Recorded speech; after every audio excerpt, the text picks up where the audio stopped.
Klid. Mariánko, já to udělám sám. Mohu?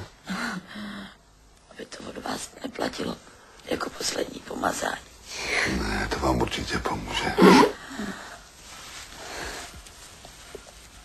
Pravíte mi něco. Nějaký váš sen.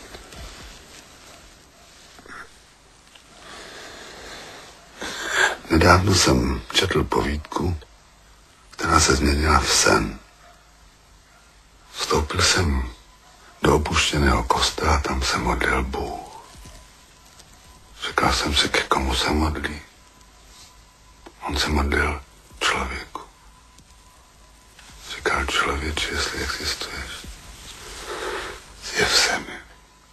Pak mě spatřil a vykřikl člověk. Zjevení lidské. Jsem řekl, vždyť jsi mě stvořil, čemu se divíš?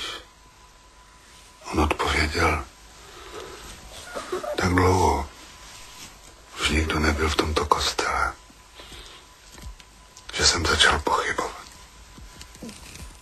Ale nyní mohu s jistotou říct, že člověk existuje.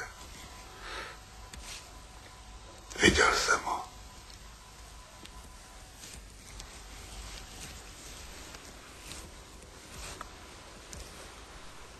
Existuje Bůh.